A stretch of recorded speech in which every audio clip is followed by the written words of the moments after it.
Welcome to Porch Play Chats, sponsored by the American Association for the Child's Right to Play, or more affectionately titled IPA USA. IPA USA is a USA affiliate of the International Play Association. And as part of our efforts to promote play, we've introduced Porch Play Chats. And these are conversations with people who are just as passionate about play as we are. We have more than 200 of them, and they're all free to you. If you go to our website at ipausa.org, up in that top right-hand corner, you'll see Instagram, you'll see YouTube, you'll see Facebook, you'll see Spotify. If you friend, follow, subscribe to any of those things, magically, every Monday morning, a new Porch Play Chat will appear in your feed. I'm Deb Lawrence, and I'm president of IPA USA. With me on the porch is Lisa Murphy. Hey, Lisa. Woo-hoo. Hello. Woo-hoo. And we are so excited. Miss this one. I know. Woo-hoo. Your reputation, Kathy and Leann, have preceded you. So with us on the porch is Kathy Gallo and Leann Soucy. Did I say that right, Leann? Soucy. Soucy. There we go. Great. A little bit about who they are. They call themselves the Two Pushy Dames, which I absolutely love. And they're early childhood professionals with 30 years of experience in various capacities. Currently, they both work and teach at a community college and at a state university in Massachusetts. And they firmly believe in pushing back on the academic pushdown that has become so prevalent in the U.S. education structure. Their website is twopushydames.com, a podcast and an active social media presence. They've presented at NAYC and at the National Association of Family Child Care annual conferences. And they've received wonderful, wonderful responses to their presentations. And so their title for today is Push Back on the Pushdown. And we're going to think about why so many programs for young children, especially in the U.S., are focusing on academics. It's heartening. It's awful, really. It's really awful. It is. It's so sad. It really is sad. When you think about childhood and you think about, when you think about your lifespan and how much of it is spent as a child, why are we rushing children through that time? It's just, it's awful. It's the magical time of your life when you have this, joyful kind of magical thought process, and, you think differently, and it's just so exciting and wonderful. And then we just try and push them right through it, push children right through it. It's sad. Yeah, we shouldn't be hurrying them. It's not childhood really should be honored and appreciated and loved and inspiring. Kind of like I'm thinking, because I'm getting close to retirement age, and I'm thinking that'll be my next joyful time of life. But my first joyful time of life were those first 6 or 7 years, and it's just rush. And I think particularly in the United States, I don't know what we're rushing toward or for, but we don't see that in other parts of the world. And we can learn so much from other places where childhood is just appreciated, and we're not trying to get them to be faster or quicker or earlier. It's just getting them to be okay. And I do think that some of what we're seeing now is resulting from this hurried up childhood. And we're seeing anxious elementary school kids and mental health issues in middle school, and it's really impacting society. It really is, and it is easily tied to not having play. I mean, Peter Gray and Stuart Brown tell us all we need to know about what we're doing to children when we take away play. And I understand that people have good intentions. At least I hope they have good intentions. But what they're doing is not helping. No. And we know that parents want the best for their children. And unfortunately, until we actually educate parents, I think, on what best. It's just, you know, everyone keeps saying, oh, well, this is what the parents want. Well, the parents aren't the professionals, you know, parents know their job, but, you know, they don't know our job necessarily. And so I think that's part of the big push, is that the parents want this and the parents want that, and people are giving into it. And Kathy says it all the time. You wouldn't, if someone said to you, oh, here's my 3-month-old, can you potty train them? You're not going to say, oh yeah, sure, let me take care of that for you at 3 months old. Of course not. It's not developmentally appropriate. They're not ready yet. Same exact thing. You know, it's just like, we need to stand up and we need to say, this is what's best for children. And it's really difficult, especially here in the United States. Well, and it's really interesting because Bruce Perry, I mean, like decades ago, has been talking about this mismatch between expectations and development. And that every child's development, of course, is different. And based on their previous experiences, it might lag a little bit behind because of those that trauma or neglect or lack of nutrition or the prenatal experiences that the fetus had in the womb because of the mother's stress level. Or and so, you know, I it's almost like we're seeing, not we, but other people are seeing children as widgets in a manufacturing line. And they're saying, well, if we put this in, this is what we'll get out, but they're not understanding that we're not widgets, right? So true, Deb. Yeah. And I think our focus, at least here in the States, in many instances, not all, certainly, I don't want to paint with a big broad brush, because there were some fabulous programs and some really tuned in educators and administrators out there. But I think we see that although we have 4 really clear developmental domains, cognitive seems to be the one that we up the ante on.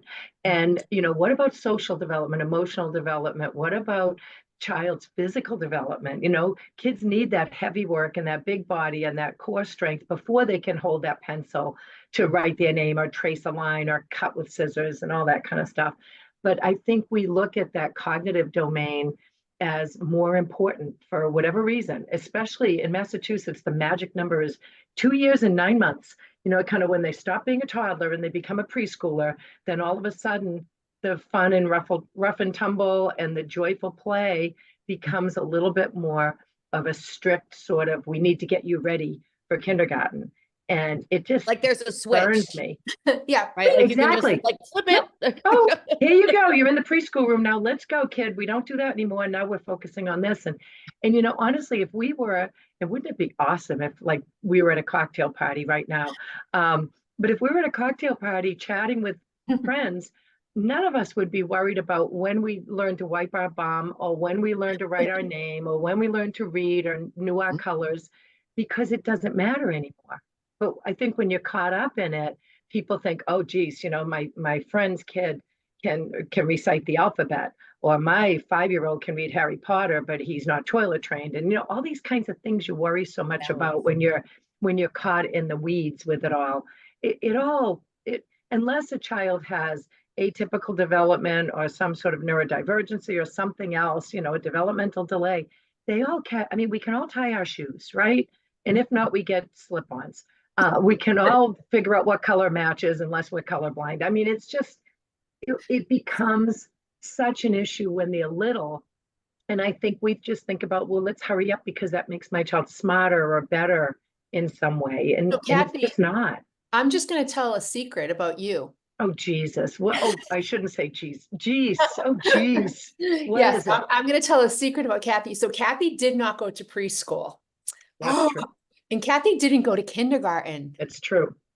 And so I always let everyone know that. And she's one of the smartest people I know. She does really well in life. She has some issues with social issues. I'll just tell she's still working on some social issues, but I'm still working on that, Leann. Yeah, the social skills need a little work, but no, and it's just like she didn't, and she's very competent in many I was things. playing with ants while some of the other kids were hopping on the school bus, you know. It just wasn't a thing because I'm old. It's just the way it is. So anyway. You and I share that very same experience because I never went to preschool. I never went to kindergarten because I had a childhood injury.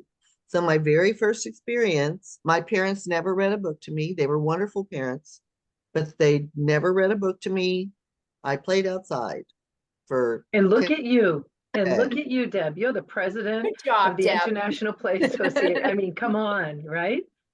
So I tell people playing is what got me there, right? Never wrote my name before first grade, didn't know what a letter was. Probably my dad read the obituaries every morning at breakfast. My mom read Reader's Digest. So we grew up, we must be sisters. You just described my life. Oh, so, really people, it's protecting childhood is more important than anything else that we could do, because that gets them ready. But it's not because you're making them sit there and trace their name or teaching them the letter of the week or the number of the week or the color of the week. So I'm going to jump in. I'm going to jump in, and I know I'm preaching to the choir, and Deb's going to feel like I'm a broken record because she's probably heard me say this 15 times in the last couple of weeks. Right. One of the things I think that's getting in the way now that perhaps wasn't an issue 10, 15 years ago is the play memories of the folks who are now the parents. They don't have a lot of the play memories. And again, like you, Kathy, I don't want to paint that global sweeping huge brush and make global assumptions. But a lot of them don't have play memories. They might recall a childhood with playful experiences in their room with devices and video games. And I'm not saying that that's, I'm not making a judgment with that, but it's really, really hard, as you all know, to give back what you didn't get. So now when I roll up to this preschool and they're talking about my kid wearing messy clothes and going outside and playing in the mud, like there isn't even a memory for me to tap into that. And you're the only school that I've toured that's kind of play focused. Everybody else is doing XYZ. And I just think that, and I have no closing comment with that, but I've seen laid out. There's often oh my God, I never stopped to think about that. Exactly. The audience is aging out. So me, I'll be 55 this in October, and maybe 50 can get back to it, being told go outside and play and riding your bike and being outside and having that gang of neighborhood friends or whatnot. But as they're younger, we do the Let's Go Outside workshop and we do a walkabout. And where did you play when you were little? And who were you with? And the answers over the last 15 years have changed dramatically. And I think then one of the ways to get the parental buy-in isn't necessarily the splaining and the proving. I don't think anyway. I think it's getting their hands in it. So having back to school nights and orientations that are very play focused. So we'll save the lecture and go through the handbook another time. Today, this is what your child is going to be experiencing while they're here. And I have found that to increase adult buy-in more than here, go read these 5 articles. Right. Yeah. Yeah. They need to see that application and experience it. And I agree. And then talk about it. And it's so funny too, because lately we keep hearing, children don't know how to play. And at first I was just like, of course kids can play. They all know how to play. But really they are challenged. They're having a hard time playing and they're having a hard time getting involved. And obviously some boredom has to kick in there for them to get creative and figure out how to play. And children are and again, broad stroke, but children are entertained constantly these days. And you see them all the time with the screen in front of them. But when you think about that, yes, are they challenged in learning and figuring out how to play? I think it is a true statement that children. I think they don't have choice, right? They're not familiar. They're not used to having the agency and the autonomy or the time. And so it might very much appear like they don't know how to play. But I love your point. They do. They just need to sit in that uncomfortableness with adults who aren't in a hurry to swoop in and fill the quiet, right? And figure out, I think I'll play with these ants because I'm just sitting here in my backyard and there's ants there, right? So that's where the ants come in, Absolutely. Absolutely. It's true, but as we see those societal changes, and Lisa, your point is so valid about kind of the aging out of. I mean, when I think about what I did as a kid with my posse of friends in the neighborhood, um, that's how I learned most things. And kids nowadays are very scheduled. They don't have a lot of time like that. Some kids don't have safe places to play, unattended. And when we were kids, we weren't tracked with an air tag. We didn't have a cell phone. We didn't have to call home. We just showed up when the street lights came on and had dinner. And I think that speaks to a lot of why things are challenging now. But even more reason why early educators need to, really support the importance of this, because if they're not getting it within their early childhood programs, they're probably not getting it at all.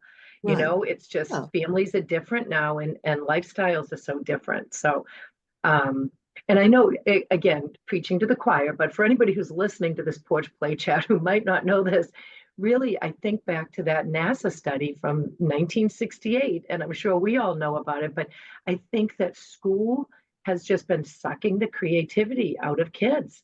And if you're not familiar with that, in the late 60s, I was alive. I don't know if anybody, you guys weren't alive. Deb and I, maybe Leann might have been like an infant, but I mean, in the late 60s, NASA was looking to prove that we have creative geniuses. They were looking to hire more geniuses to go and work on the space missions.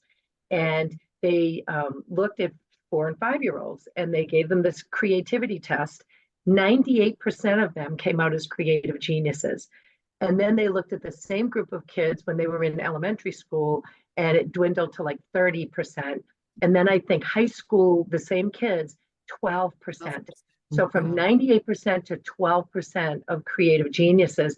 And what was happening during that time span? I mean, obviously growth and development, but school, when you're told how to sit and what to do and follow instructions and do as I say. And, we do crafts now. We don't just do free art, and all that kind of stuff plays into this. And then they also tested adults. I think it was a different subset of people. I don't think it was the same children that they followed to adulthood, but only 2% of adults were looked at as creative geniuses. And they're probably all working in early childhood or similar fields. But, our jobs today and our jobs for the future need people who know how to think, and not people who just know how to follow directions. So it's really, really bothersome and worrisome to me about what the world's going to look like if we don't change things pretty soon. Well, you remember that when we were on assembly lines, right? The goal was we need people to be working, and we need to train them to be on assembly lines. Be compliant and obedient, compliant to not repetitive job every day on the line. And, so that age has passed. And now you have the 21st century learning skills, which really are what employers are asking for, which is what employers were asking for when people were on an assembly line. And they're much different. Exactly. Creativity, innovation, initiative, cooperation, collaboration, problem solving. And, and if we're going to follow this stupid model we did with the Industrial Revolution, why aren't we following what employers are demanding now and be able to infuse opportunities for children to develop these? Because it doesn't make anybody any money. Money. Yeah. It's there true. you go. Because all the Play testing forward people, programs. This is one of my, if everybody who works in early childhood woke up tomorrow and decided to be play forward, play focused, that means they don't need curriculum that come in the mail. That means they don't need all those binders. That means they don't need all the crap in the catalogs. And, it might be a little bit of a reach, but that's my soapbox, and it always has been. Sorry, it's Gardner Day. And that's a lot harder to measure. And that's the big thing. We're so hung up on standards and assessment and measurement and progress that's a lot harder to measure than if a child can do these things on the checklist, Exactly. So yeah, And that ties Absolutely, into Lisa. money too. I mean, how much money are, are people getting unless we need assessment, we need to know, that this is working because then we can put money into it. It's sad really that. Well, and I think the one that is driving me the craziest is the people who create the apps for the PCs or the iPads or whatever, who they promise the principal will help develop math skills and reading skills when all children are doing Swipey, swipe, swipe. through. And so it's showing that children aren't developing, so that the principal comes down and yells at the teacher, and the teacher's like, because the principal is tracking. I have students in field experiences in primary grade classrooms. Yep. And a principal in this school district where I had several students, if the teachers didn't have the children on the iPads, because he can tell, because the assessment reports come in to his computer, he'll walk down the classroom and say, "Why aren't your children on the iPad?" Mm-hmm. Even though they don't do anything. That's It's like, happening here just in rip my heart, Massachusetts too. rip my heart out and just run it over with a steamroller. Yeah. But it's because they've been promised. And how many times have they been promised that this curriculum will help improve your test scores? Yep. This application will help improve, and none of it does. Pay your Yep. teachers more and let them do their job. Absolutely. Yeah. Absolutely. Here in Massachusetts, where we think we're so advanced and we have the best, schools in the world, we're pretty far behind because we have a high stakes test for kids, and they start prepping these little people for a fourth grade test really early on, and they create stress and anxiety. And some of it, Leann and I both teach at our local university as well, and many of our students there teach kindergarten, first, second, third grade, and they tell us they pull down their shelter in place shades to hide when they let the kids play, because they don't want the principal to be walking by. And if they are outside longer than 10 minutes for recess, they're called out on it because learning can't occur outside. And it's like, come on. So it's not just about educating the outside of education world. It's about educating those in education who don't quite get it about what's best for young people and how they learn. And I don't think many of our principals and superintendents come from an early childhood background. I'd love to see the data on that, but I just don't think they do. No, because they're moved.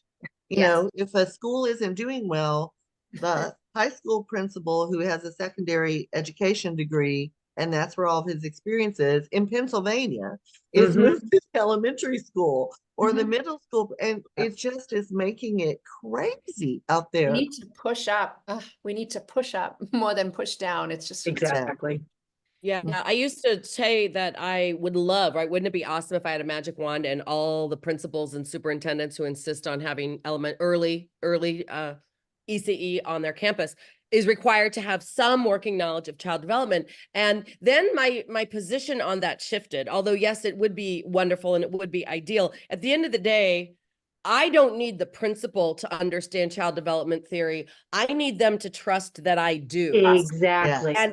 And so the piece there, though, that then is important is that then I need to make sure that the people I've got working in those classrooms knows their child development theory and doesn't just turn into a mattress and, rolls over the minute the principal or anybody with a suit and a clipboard walks in the class and into the classroom. And I've really started paying a lot of attention to the confidence piece of, how are we making sure that the people who are in these positions trust that what they're doing is what needs to be done. Yep. Absolutely. That's one of the things when Kathy and I were in Finland, we were talking to some of the teachers, and it's amazing the difference. And even in Italy at Reggio, I mean, it was like everyone really values their early childhood folks. And it's just like, whoa. And Kathy said, how many teachers have a second job? And when we were in Finland, and they were like, second job? Oh no, it's their job. And we're like, oh, that's interesting. We're paid a living wage. Imagine such a thing. And every one of them has a master's degree. That's right. In child development or in some whatever it is that is focused, whatever grade level they're focused on. But you can see the trust factor that's there, and that makes all the difference in the world. I think it really does. It's just it's big. It's a big deal. Yeah. And, Well, and not, research is pointing at everything we're talking about. So I don't know, it really irks me when I hear we need a research-based curriculum. oh, And the research is looking at PLAY, we joke that people think play is a four-letter word. And it is, but it's not a bad word. It Not a could bad solve so word. many problems if we really just looked at a lot of the research and started to follow what's best for kids instead of what's best for your scores or assessments or whatever it is, to Well, please parents. And the research is one piece of it, but if they just went back to the theories, the good ones, Exactly. good one. Yeah. just went back to Bronfenbrenner and Vygotsky and Piaget and Bandura. We call them all of our dead Montessori. boyfriends. Our dead- Yeah, If you just yeah. go back to all of our dead boyfriends and a few girlfriends, but mostly boyfriends, Mhm. we could change the world. Those We could. theorists, exactly. The theorist and the theory should guide everything that we do. And unfortunately, it's been stripped away. What is so interesting to me is when teachers tell me, well, I have this curriculum. I look at them and I go, you know what Bev Boz said the curriculum was? The child is the curriculum, right? Yep. So the child is your research. Yeah, and Because Karen in Kentucky, who is creating this, this curriculum, does not know your child or your children. So it's just like, what is going on? So let's buy a boxed curriculum that, has nothing to do with your children, basically. It's just, it's And see, crazy. and then that allows the teacher to not have to think. And I don't need to be buying in and paying attention and observing and using all of my powers of observation. What am I hearing today? What am I noticing over there? Who tends to always be in one center versus another? Oh my God, those three kids are playing together today. They've never played together because I'm so busy. I got to be on page 14. I got to be on page 14. And when did it come to pass? How sad that we started thinking that being on page 14 was more important and required more of our time and attention than the relationship piece and the caregiving piece. And that's why we got to get Carol Garboden Murray on the porch if she hasn't been already. Yep. But just putting that care back in and realizing that I might have accidentally drunk the Kool-Aid somewhere along the way and did start thinking that circle time was more important, or somehow the changing of the diapers and the wiping of the noses and all of that is something that needs to be sped through in order to get to something that maybe other people have deemed more important, and like breaking that cycle and bringing them back. And that's why I'm such a big, huge fan of you guys. And I knew of you before I met you. I knew of you on your online. And the first video I saw, I was like, these are my people. It's so nice to know. Cheers. Because I think it's important for other people to see that there's lots of us singing this song, right? It's not somebody's personal preference. Like that we're an army of We need play to join the army. Yeah, we need to join the army. force it. Yeah, make the force strong. It's true. And Lisa, just so you know, if you see lots of hits on your 5-minute process of a product video, that's all us, because we just it all the just time. does so much. We're creating, we're just creating this culture of imitators with the crafty stuff that goes on out there, and that's not good for lots of reasons. And you sum it up in 5 minutes. The child did this, and you did that while they were taking a nap, or the end of it all, when you just say that, if we're telling children what they do, it isn't good enough, and nobody wants that. But teachers don't realize it's like, oh, I need my art to fit my theme, and it's like, no, you don't. And themes are another whole chat. Let's don't even go there. Exactly. But I mean, that what's happening with craft instead of art is really concerning as well. And the little robots that we're creating to all create the same thing. I was joking with Leann the other day. I went to see I won't get too specific, but I went to see somebody who lives in an apartment building, and the woman next door to them has a 4-year-old, and there's always something on the door with her name on it. And every time I look, I knock on the other door and I say, yeah, Chloe didn't make that. Chloe's teacher made that. Chloe didn't make that. Chloe's teacher made that. And it's like, oh, and this is a smart person. They just don't know.